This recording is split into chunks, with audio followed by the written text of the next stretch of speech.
అని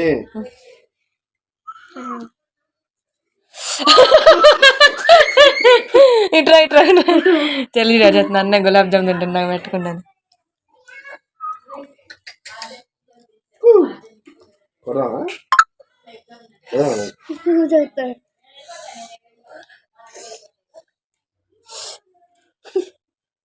దా ఇదిగోరా ఇంకరా దా ఇదిగో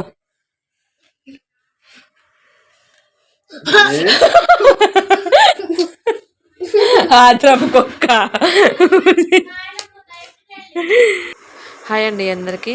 ఇవాళ వీడియో ఏంటంటే గులాబ్ జామున్ రెసిపీ అనమాట. ఆ గులాబ్ జామ్ ప్యాకెట్ అయితే నేను ప్రెగ్నెంట్గా ఉన్నప్పుడు తీసుకున్నా. అప్పుడు చేసుకుందాం, అప్పుడు తినాలనిపించి గులాబ్ జామ్ చేసుకుందామని. అదైతే అప్పుడు కుదరలేదనమాట. ఒక్కసారి కూడా కుదరలేదు గులాబ్ జామ్ చేసుకోవడానికి. ఒకసారి ఏమో బాగా వానలు పడేవి, ఒకసారి వానలు లేనప్పుడేమో మాకు జలుబు చేసేది, లేకపోతే మా తేజకు జలుబు చేయటం, ఏదో ఒకటి అలా వచ్చిందనమాట. ఇప్పుడు నేను డెలివరీ అయిన తర్వాత 3 monthsకి ఇప్పుడు తీరింది గులాబ్ జామ్ చేయడానికి. గులాబ్ జామ్ ప్యాకెట్ ఒక పిండి అయితే తీసుకున్నాను. గులాబ్ జామ్ ప్యాకెట్ ఒకటైతే తీసుకున్నాను. అది 150 grams ప్యాకెట్. చాలా కొంచెం పిండి అయితే వచ్చిందండి. పిండి అయితే నార్మల్గా మన గోధుమ పిండి అవి ఎలా ఉంటాయి అలా అయితే లేదండి. అంటే అది పిండి పొడి పొడిగా లేదు, కొంచెం వెట్గా ఉన్నట్టు, పట్టుకొని ముద్ద చేస్తే ముద్ద వచ్చినట్టుగా వచ్చింది. అలానే ఉండిద్దేమో నాకైతే తెలియదు మరి. 150 grams ప్యాకెట్ చూడండి ఎంత చిన్న ముద్ద అయిందో. ప్యాకెట్ మీద అయితే 36 గులాబ్ జామున్స్ వస్తాయని రాసి పెట్టారు. మరి చూద్దాం అన్న అయితే వస్తాయో లేదా. నేనైతే ఫస్ట్ పిండి కలిపి పక్కన పెట్టేసి ఆ తర్వాత పంచదార పాకంకి అయితే పెట్టాను. యూట్యూబ్లో చూశాను, ఫస్ట్ పంచదార పాకం బట్టి తర్వాత పిండి కలపాలంట. నేనైతే చూసుకోకుండా ఫస్ట్ పిండి అయితే కలిపేశాను. పిండి కలిపేసి వెంటనే పంచదార పాకం అయితే పెట్టేశాను, సిమ్లో పెట్టేశాను. పిండి కొంచెం రెస్ట్ అయిపోయిన తర్వాత చిన్న చిన్న బాల్స్ చేయడం స్టార్ట్ చేశాను. ఏదో చేద్దాం అనుకుంటున్నా, ఎలా వస్తాయో చూడాలి. 36 అని రాశారు, మరి 36 వస్తాయో లేదో చూద్దాం. చాలా చిన్నగా చేయాలని ట్రై చేస్తున్నా, ఎలా వస్తాయో చూపిస్తాను మీకు మళ్ళీ. నేనైతే ఒక పక్క పాకం పెట్టాను, ఒక పక్క పాకం కాగుతా ఉంది, ఇంకో పక్క యూట్యూబ్లో రెసిపీ చూస్తున్నాను, ఇంకో పక్క వీడియో తీస్తా, ఇంకో పక్క గులాబ్ జామున్స్ అయితే చేస్తున్నాను. మధ్య మధ్యలో పాకం తిప్పుకుంటా గులాబ్ జామున్ బాల్స్ చేసుకుంటా ఉన్నాను. తీరా చూస్తే ఇంట్లో యాలక్కాయలు లేవు. ఇంకా మా ఆయన పట్టుకొని యాలక్కాయలు తీసుకుని అని పంపించాను. ఇంకా ఆయన అయితే యాలక్కాయలు తీసుకురావడానికి వెళ్ళిపోయాడు అనమాట. నేనైతే ఇంకా పాకం తిప్పుకుంటా గులాబ్ జాములు అయితే చేస్తూ ఉన్నాను. పాకం అయితే పెద్ద పాకం ఏం కాదు, కాకపోతే కొంచెం చిన్న కన్సిస్టెన్సీ అనేది అయితే రావాలి. దానికే సిమ్లో పెట్టేసరికి చాలా టైం పట్టింది. పాకం కోసం అయితే కొంచెం స్టిక్కీ కన్సిస్టెన్సీ వస్తే సరిపోతుందంట. కాకపోతే నేనేంటంటే ఇంకా ఒక పక్క వేరే పనిలో ఉన్నా కదా, అందుకని సిమ్లో పెట్టి చేశాను. సిమ్లో పెట్టడం వల్ల ఏమో చాలాసేపు పట్టింది. మళ్ళీ నేను ఈ పక్క గులాబ్ జామ్ చేసుకుంటే ఇంకో పక్క అక్కడ పాకం హైలో పెడితే మళ్ళీ పాకం అంతా గట్టిగా వచ్చేసింది అని సిమ్లో పెట్టాను. పాకం చాలాసేపు పట్టింది. బాల్స్ అన్నీ చేసుకుని నేనైతే ఒక ప్లేట్ మీద పెట్టి ఆ ప్లేట్ మీద క్లాత్ అనేది అయితే పెట్టి క్లోజ్ చేశాను. గాలికి పెడితే గులాబ్ జామున్ బాల్స్ అనేవి ఎండిపోతాయి అనమాట. ఎండిపోతే సరిగ్గా రావంట, టేస్ట్ అయినా టెక్స్చర్ అయినా బాగుండవంట. అందుకని నేను ప్లేట్లో పెట్టి దాని మీద అలా క్లాత్ అని కవర్ చేసేసాను అనమాట. మధ్య మధ్యలో పాకం తిప్పుకుంటా ఉన్నాను. ఇంకా ఈలోపు మా ఆయన యాలక్కాయలు అయితే కొనుక్కొచ్చేసాడు అనమాట. యాలక్కాయల రేటు చూసారా, అసలు మామూలుగా లేదు. యాలక్కాయల రేటు 10 రూపాయలు అంట ఆ ప్యాకెట్. ఆ ప్యాకెట్లో కనీసం 10 కూడా రాలేదు. వాసన మాత్రం అదిరిపోయింది, యాలక్కాయల వాసన. ప్యాకెట్లో 10 రూపాయలు పెట్టి ప్యాకెట్ కొనుక్కొస్తే ఆ ప్యాకెట్లో 8 వచ్చాయి, ఖచ్చితంగా 8. అంటే ఒక్కొక్క యాలక్కాయ రేటు రూపాయి కంటే ఎక్కువ ఉంది. రూపాయికి ఒక యాలక్కాయ కూడా రావట్లేదు అనమాట. అది అర్థమైంది నాకైతే. చాలా పొదుపుగా వాడాలని చెప్పేసి ఇంక నేను 3 అయితే వేసేసాను. ఎంతకంటే ఎక్కువైతే వేయలేదు. వేద్దాం అనిపించింది కానీ మళ్ళీ రేపు ఏదో రెసిపీ చేస్తే ఉపయోగపడతాయి ఇలా అని చెప్పేసి నేను ఇంకా 3 కంటే ఎక్కువైతే వేయలేదు. యాలక్కాయలు అయితే కొట్టు వేసేసి పాకం అయితే కన్సిస్టెన్సీ చూసుకున్నాను. కొంచెం స్టిక్కీ కన్సిస్టెన్సీ వస్తే సరిపోతుంది. పాకం పెద్ద గట్టిగా రావాల్సిన అవసరం అయితే ఏం లేదండి. ఇంకా గులాబ్ జామ్ బాల్స్ అన్నీ రెడీగా పెట్టేసుకున్నాను కదా. ఇంకా గులాబ్ జామ్ బాల్స్ అయితే రెడీ అయిపోయాయి, డీప్ ఫ్రైకి రెడీగా ఉన్నాయన్నమాట.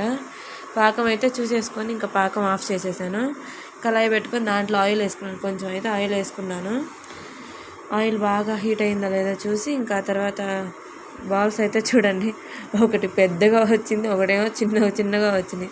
ఒకటి బాగా పెద్దగా వస్తే ఇంకోటి చాలా చిన్నగా వచ్చినాయి అనమాట. మొత్తానికి అవేనండి వచ్చింది గులాబ్ జాములు. 36 అన్నారు, 36 అయితే రాలేదు. 20 అబోవ్ వచ్చాయి అంతే. నేనైతే సరిగ్గా కౌంట్ చేయలేదు, 20 అబోవ్ వచ్చాయి. పాకం కూడా ఒకసారి చూసేసుకొని పక్కన పెట్టేశాను అనమాట. ఇంకా నూనె అయితే బాగా కాలింది. గులాబ్ జాములు వేసుకోవటమే లేట్ అనమాట. నూనె కాలిందో లేదో ఒకసారి చేయి పెట్టి అలా చూశాను. కాలింది, అర్థమైంది బాగానే. ఈలోపు మన బుడ్డమ్మ ఏం చేస్తుందో చూద్దామని వచ్చాను. బాగా ప్రశాంతంగా ఆడుకుంటుంది. అమ్మ గులాబ్ జామ్ చేస్తుంది అన్నయ్య కోసం, హాయ్ హాయ్ అనుకుంటూ ఆడుకుంటుంది. అంతకుముందు దాకేమో కాళ్ళు చేతులు ఆడిస్తే బాగా నవ్వుకుంది. నేను వెళ్ళి వీడియో తీసేసరికి జస్ట్ అలా చూస్తూ ఉంది. నువ్వు వీడియో తీస్తున్నావు నాకు అర్థమవుతుంది, నేనైతే ఆడుకొని నవ్వను, ఏం చేయను, జస్ట్ చూస్తా అని అయితే చూస్తుంది. ఇంక నేను ఇటు వచ్చేసి గులాబ్ జాములు అయితే డీప్ ఫ్రైకి వేద్దామని వేస్తూ ఉన్నాను ఒక్కొక్కటి చిన్నగా. చాలా ఈజీ ప్రాసెస్ అండి. ఇంత తొందరగా అయిపోద్దని నేనైతే అస్సలు అనుకోలేదు, ఇంత ఈజీగా ఉంటుందని.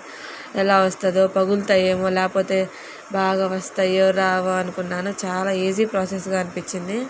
గులాబ్ జాములు వేసిన వెంటనే ఫ్రై అవుతూ ఉన్నాయండి. కలర్ రావడానికి నేను ఎంతసేపు పట్టిద్దో అనుకున్నా కానీ అది ఎంతసేపు పట్టలేదు, వెంటనే కలర్ అనేది వచ్చేసినాయి అనమాట. అసలు అయితే నేను చేసిన గులాబ్ జాములు అన్నీ ఒకటేసారికి డీప్ ఫ్రై అయితే అయిపోయేవి.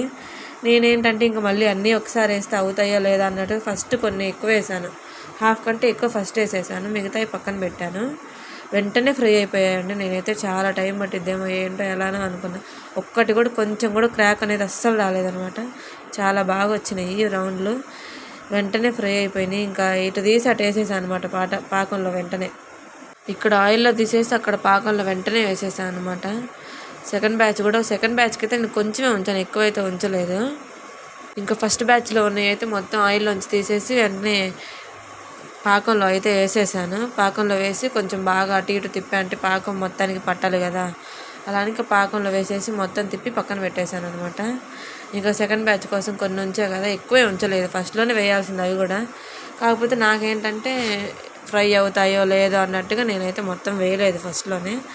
తర్వాత కొన్ని ఉన్నాయి కదా అవి కూడా వేసేసాను, వెంటనే ఫ్రై అయిపోయాయి. నేను వీడియో అయితే కొంచెం కూడా ఆపలేదు, కంటిన్యూస్గా తీస్తూనే ఉన్నాను. వెంటనే ఫ్రై అయిపోయాయి, ఫ్రాక్షన్ ఆఫ్ సెకండ్స్లో ఫ్రై అయిపోయినాయి.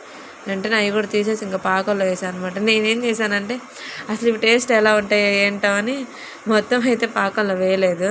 రెండు అయితే నేను తినడానికి కొంచెం పక్కన పెట్టుకున్నాను. అదిగో చూడండి, అంటే ఇప్పుడు నార్మల్ స్వీట్ గులాబ్ జామ్ కాకుండా ఇవి ఎలా ఉంటాయో టేస్ట్ అన్నట్టుగా నేను రెండు కొంచెం చేతితో పక్కని పెట్టుకున్నా తిందామని. అవి అయితే తిని చూశాను, పెద్ద టేస్ట్ ఏం అనిపించలేదు. అది కూడా పాకంలో వేయాల్సింది కదా అనిపించింది నాకైతే. ఉట్టిగా తింటే పెద్ద టేస్ట్ ఏం అనిపించలేదు, నార్మల్గా ఏదో అలా ఉంది అంతే. మొత్తం పాకంలో వేసేసి పాకం గంట పెట్టి శుభ్రంగా తిప్పేసి మొత్తం కలిసేటట్టుగా అక్కడ పెట్టేసాను అనమాట. నాకైతే రెండు అయితే తినాలనిపించలేదు. మొత్తానికి గులాబ్ జామ్ అయితే రెడీ అయిపోయిందండి. ఇంకా మా తేజుగాడు కూడా వచ్చేసాడు అనమాట. వాడు వచ్చిన దగ్గర నుంచి సర్ప్రైజ్ అని చెప్పా కదా, బాగా కాలిపోతుంది. వాడికైతే ఆత్రం ఎక్కువ అనమాట. వాడికైతే ఫస్ట్ టైం అనమాట గులాబ్ జామ్ తింటాం. బయట ఎక్కడ ఇప్పుడు ఏం తినలేదు గులాబ్ జామ్ అనేది, ఫస్ట్ టైం ఇంట్లో చేశాను. వాడు తింటాం కూడా ఫస్ట్ టైం కాబట్టి వేడిగా ఉండగానే తిన్నాడు. ఫస్ట్ది కొంచెం బాగానే తిన్నాడు, సెకండ్ స్పూన్కి వచ్చేసరికి మాత్రం ఇంకొంచెం ఎక్కువ కాలినట్టుంది. అక్కడికి నేను ఊది పెట్టాను, కొంచెం వేడి కూడా తీసుకోలేడు అసలు వాడు. రెండో స్పూన్ పెట్టేసరికి ఇంకా వేడి తట్టుకోలేక ఊసేసాడు. చూడండి ఎలా ఊసేసాడు పాపం. ఇంకా తర్వాత కొంచెం ఆరిద్దులే అన్నట్టుగా ఇంకా ఒక స్పూన్ మా ఆయనకి అయితే పెట్టి చూశాను ఎలా ఉంది అని అడిగితే ఆయన మాత్రం అంతా నార్మల్, సూపర్ ఉందని, టేస్ట్ అయితే సూపర్ ఉంది, ఆయన మాత్రం బాగుంది అంటాడు అంతే, ఇంకేమైతే చెప్పడు. ఇంకొక స్పూన్ మా తేజుగడి పెట్టాలని చూస్తున్నా, కాలుతుంది అంటున్నాడు. నేనే కొంచెం టేస్ట్ చేసి లేదు కాలట్లేదు శుభ్రంగా ఆరిపోయిందని చెప్పాను. అయినా కూడా అని కాల్చుకున్నాడు నోరు. ఇంకా ఆ స్పూన్ ఏంటంటే నేనైతే టేస్ట్ చేశాను, చాలా బాగా అనిపించింది నాకైతే. మొత్తానికి గులాబ్ జామ్ అయితే అయిపోయిందండి, చాలా సింపుల్ ప్రాసెస్లో. ఇవాళ వీడియో అయితే అంతే అండి. Please like, share and subscribe to our channel Vishwapriya fish.